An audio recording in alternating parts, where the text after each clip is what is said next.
Breaking tonight, a big gun in the intel community turns on his former boss and blasts the president's battle plan in the war on terror, declaring, quote, "You cannot defeat an enemy you do not admit exists." Good evening and welcome to the Kelly File, everyone. I'm Megyn Kelly. Lieutenant General Michael Flynn is the former head of the Defense Intelligence Agency, the DIA, a brother to the CIA, just retired and now sounding off. The Daily Beast is detailing how he told a Washington conference just yesterday that this administration is unwilling to admit the scope of Islamic extremism and calling our approach well-intentioned but paralyzing for the people trying to help win this fight. He did not hold back. And Flynn is not the only one sounding the alarm, as two four-star generals retired, one of whom designed the ultimately successful surge strategy to defeat al-Qaeda in Iraq, took to the floor of the U.S. Congress today with a dire and frank assessment.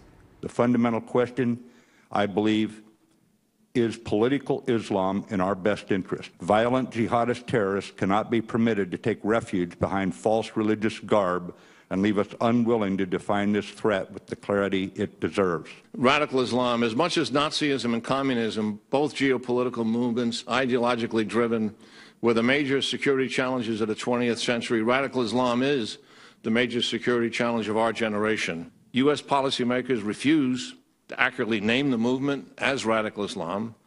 We further choose not to define it, nor explain its ideology. And most critical, we have no comprehensive strategy to stop it or defeat it. Joining me now, General Jack Keane, chairman of the Institute for the Study of War, former vice chief of staff for the Army. General, good to see you tonight. And I read your entire testimony, and it was a devastating assessment of how we got to the place we are now. You put on the map the spread of radical Islam under this president in various regions. Talk about Iran, its growth of power, ISIS and its birth and expansion, and al-Qaeda and its expansion under this president. And at the end, you attribute this to a failed strategy and an unwillingness, as General Flynn did, to name, identify, and be real about the enemy we face, which is radical Islam, absolutely. And the harsh reality is that this administration saw what was happening in the Middle East with the strategic surprise of the Arab Spring, and as opposed to engaging that, because the people wanted political reform, social justice, and economic opportunity, nobody was demonstrating for jihad or radical Islam. They disengaged from that. Pivoting to the east was a stated policy. But the radical Islamists, they used, Megyn, the Arab Spring as an accelerant to take advantage of the political upheaval and the social chaos so they could advantage themselves and gain influence and control in these areas. And that's why that map looks like that in Northern Africa and Western Africa, in the Middle East, and it spreads all the way to South Asia as well. Radical Islam has increased fourfold in 5 years, ISIS 10 times since 2011 when it only numbered 3,000, and Iran has influence in the capitals or control of Beirut, Lebanon, Damascus, Syria, Baghdad, Iraq, and now Sanaa, Yemen, and of course Gaza and Israel. You went through in your testimony the number of either missed opportunities or just general reticence to get involved when we could have made a real difference in stifling this growing cancer. You talk about Iran, you talked about, obviously, Iraq and ISIS, and told a very interesting anecdote, because you helped a lot in Iraq. You were the man who designed the surge strategy. I know you're very humble about this, but you did it.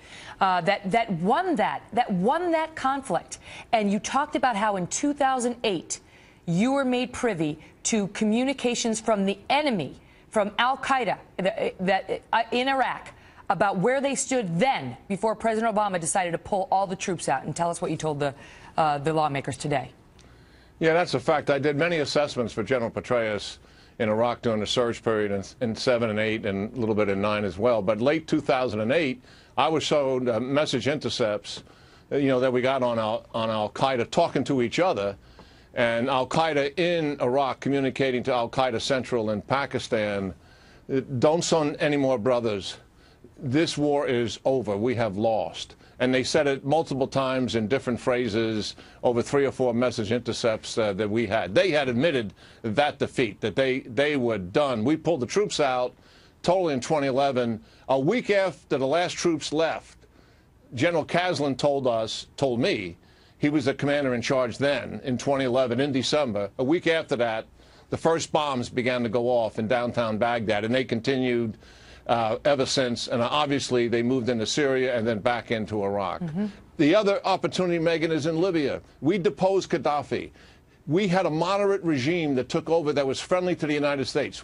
They wanted one thing from us: help us produce an effective security force so we can deal with the armed militants. We refused. As a result of that, they tried to kill the UK ambassador. They killed our ambassador. They burned our consulate to the ground, killed 3 others, and now they are dominating Libya in its entirety, the radical Islamic movement. We refused to assist them. Imagine that.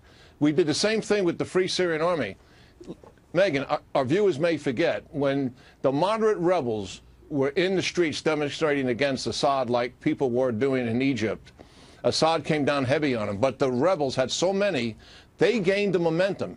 They were, there was a chance. There was winning. a chance to help sort of the doctor-lawyer rebels when they were pushing against Assad, and we blew it. And we set red lines that we let them cross, and we lost credibility in Syria. You laid it out, but we missed opportunities to stifle, as I say, this cancer of radical Islamic jihadists. And the reason is, the question is, why? Why? I mean, one of the things that Flynn said today is that the belief now of some of this administration is passivity is less likely to provoke. Doesn't that get to the very heart of it?